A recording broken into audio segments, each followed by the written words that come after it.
আসসালামু আলাইকুম প্রিয় দর্শক, অন্য মঞ্চের আলাপচারিতায় আপনাদের সকলকে আমন্ত্রণ জানাই। আসসালামু আলাইকুম।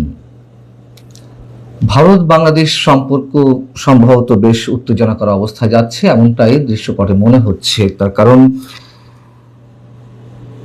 ইউনূস সরকার বিদায়ের পরপরই ভারত বাংলাদেশের সম্পর্ক যে তলানিতে গিয়ে পৌঁছেছিল সেটি রিবিল্ড করার ক্ষেত্রে, পুনর্নির্মাণ করার ক্ষেত্রে আমরা দেখছিলাম দুই দেশের পক্ষ থেকে একটা আন্তরিক প্রচেষ্টা।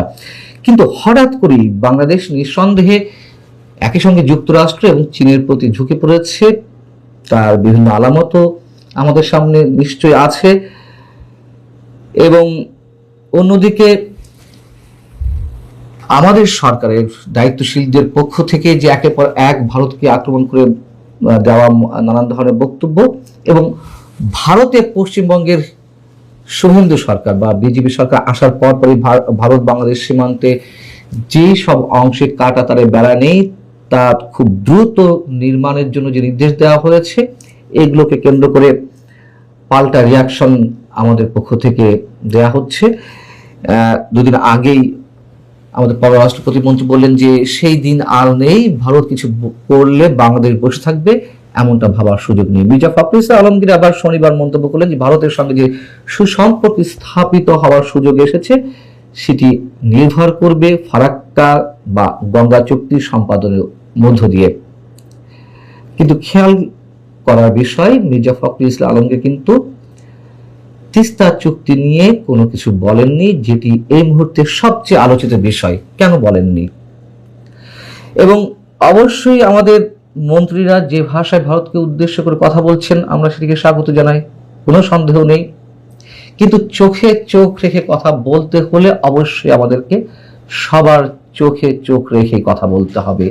কারো কারোর প্রতি আমাদের নতজানতা প্রদর্শন করব, কারো কারোর প্রতি আমাদের দুর্বল পররাষ্ট্রনীতির সবকিছু খুলাসা করে ফেলবো, আবার কাউকে কাউকে চোখ রাঙানি দেব, এইভাবে নিশ্চয়ই হওয়ার কথা নয়, বা আমাদের পররাষ্ট্রনীতিও নিশ্চয়ই সেটি বলে না। তো যেটা বলছিলাম যে তিস্তা চুক্তি নিয়ে কেন কিছু বলা হয়নি মির্জা ফখরুল ইসলাম আলমগীরের পক্ষ থেকে। গত সপ্তাহে আমাদের পররাষ্ট্রমন্ত্রী ডক্টর খলিলুর রহমান চীন সফরে গেলেন, সেখান থেকে যুক্তরাষ্ট্র সফরে গেলেন।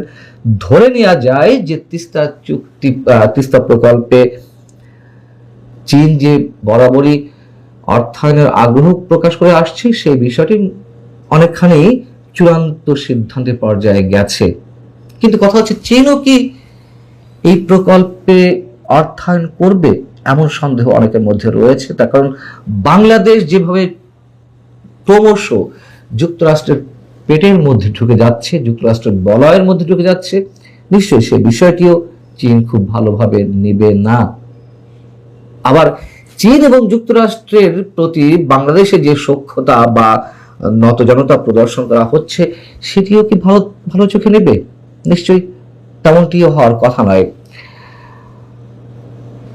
তিস্তা প্রকল্পে ভারতও আগ্রহ দেখিয়েছিল। কথা হচ্ছে অবশ্যই এক্ষেত্রে মানে দুটি দেশ যদি অর্থায়ন করতে চায় সেক্ষেত্রে ভারতেরই অগ্রাধিকার বেশি। তার কারণ যেই প্রকল্পে এই অর্থায়ন নিয়ে কথাবার্তা হচ্ছে সেটি ভারতের চিকেন স্টেকের কাছেই, অতএব তার নিরাপত্তার স্বার্থে তাকে কিছুটা অগ্রাধিকার দিতেই হবে। সেই জায়গা থেকে প্রশ্ন, আমাদের সরকার কি ভারতকে বিষয়টি মনে করিয়ে দিয়েছে?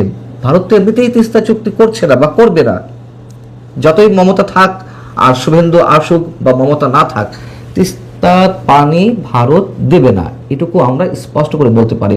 তাহলে ভারত যখন দেবে না আমরাও তো বসে থাকবো না। কিন্তু ওই প্রকল্পে অর্থায়নের জন্য কি আমরা নতুন করে ভারতকে বিষয়টি মনে করিয়ে দিয়েছি যে ঠিক আছে তোমরা অর্থায়ন করো? যদি বিষয়টি এমন হয় যে ইচ্ছাকৃতভাবে যুক্তরাষ্ট্র কিংবা চীনের প্রতি অতিমাত্রায় নির্ভরশীলতার জায়গা থেকে ভারতকে বুড়ো আঙুল দেখানোর প্রচেষ্টা হয়ে থাকে, সেক্ষেত্রে নিশ্চয়ই দুই প্রতিবেশী রাষ্ট্র যদি একটা চরম অস্বস্তিকর অবস্থায় পৌঁছায়, নিশ্চয়ই আমাদের ভালো থাকার কথা নয়। এদিকে আবার আরেকটি বিষয় মনে করিয়ে দিই, মির্জা ফখরুল ইসলাম আলমগীর ঠিকই গঙ্গা চুক্তির কথা বললেন, তিস্তা চুক্তির কথা উল্লেখ করলেন না। আবার তিনি একটি খুব হাস্যকর মন্তব্য করেছেন, সেটি হচ্ছে বাংলাদেশের স্বার্থ বিনষ্ট করে আমরা কখনোই কোনো চুক্তি কাউকে করতে দেব না, এ ব্যাপারে আপনারা নিশ্চিত থাকতে পারেন। না, আমরা মোটেই নিশ্চিত থাকতে পারছি না, বরং স্পষ্টত এর উল্টোটাই ঘটছে। কথিত মার্কিন বাণিজ্য চুক্তি নিয়ে যা কিছু হচ্ছে, যা কিছু আমরা জানতে পারছি, এবং সেই সব জায়গা থেকে যত ধরনের বিরোধিতা, মার্কিন বাণিজ্য চুক্তি বাতিলের যত দাবি, সব কিছুকে উপেক্ষা করে সেই চুক্তি বাস্তবায়নের কাজ একের পর এক বিএনপি সরকার এগিয়ে নিয়ে যাচ্ছে। আমরা বোয়িং কেনার চুক্তি সম্পাদন হতে দেখলাম, তারপরে জ্বালানির ক্ষেত্রে আমরা সমঝোতা স্মারকে স্বাক্ষর হতে দেখলাম। এখন যেটা শোনা যাচ্ছে নতুন করে যে বাংলাদেশের সমুদ্র এবং বিমান ঘাঁটি যুক্তরাষ্ট্রের সামরিক কাজে ব্যবহারের জন্য উন্মুক্ত করে দেওয়া হতে পারে, এমন একটি গুঞ্জন গত দুদিন ধরে শোনা যাচ্ছে।